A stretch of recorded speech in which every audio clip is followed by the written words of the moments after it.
en faisant lecture de la situation sécuritaire de l'Est de notre pays et en voyant aussi les différentes négociations qui ont échoué, nous demandons au président de la République, commandant suprême, de mettre tous les moyens disponibles en faveur de nos forces armées de la République, notamment financiers, matériels, humains, en fait de bouter en dehors de nos frontières nos ennemis qui ne cessent de nous endeuiller, mais aussi le chef de l'État peut solliciter le mercenaire qui jouera un rôle défensif, comme fit le cas de Mouzé Laurent Désiré Kabila, qui avait fait appel aux troupes tchadiennes pour chasser les rebelles à l'époque. Il est donc temps que nos forces arrêtent l'évolution exponentielle de M23. Pas question de retrait, car nous devons montrer à la face du monde que nous sommes un pays fort. Ministre de l'Industrie, ancien gouverneur de la province du Nord Kivu pendant 12 ans, Julien Paluku, votre réaction? Ce qui me réjouit dans l'intervention de mon frère de Gemena, c'est que la dimension de la guerre qui se passe à l'Est a dépassé la dimension locale. Parce qu'à l'époque,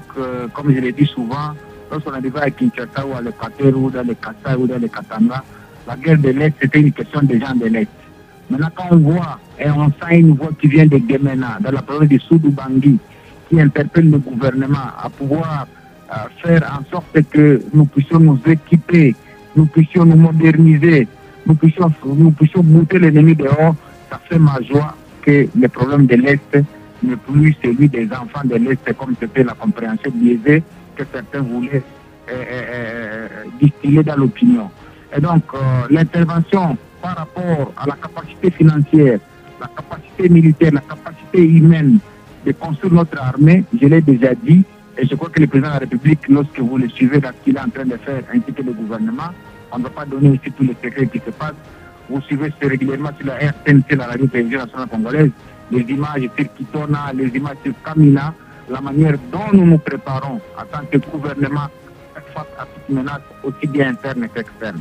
Ça peut prendre du temps, mais je sais que à un horizon très proche, la RDC va se présenter comme la véritable gâchette ici au cœur de l'Afrique. Et les États qui le savent sont en train de chercher à déstabiliser cette capacité de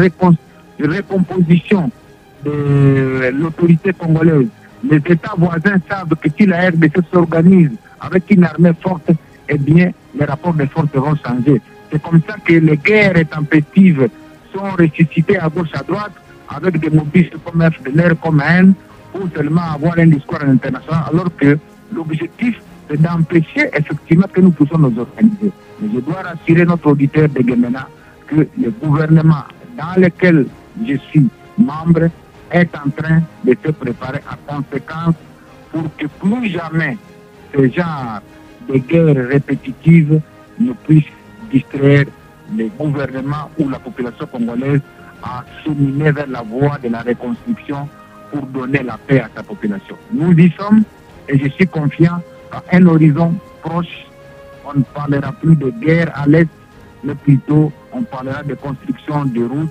de construction de centrales hydroélectriques, de construction des écoles, de construction des ponts et finalement de construction, comme je suis ministre de l'Industrie, des zones économiques spéciales pour créer la richesse, pour donner de l'emploi aux jeunes et finalement pour participer à l'émergence des continents où la zone de libre-échange continentale doit inciter chaque État à se préparer et à s'organiser. Merci.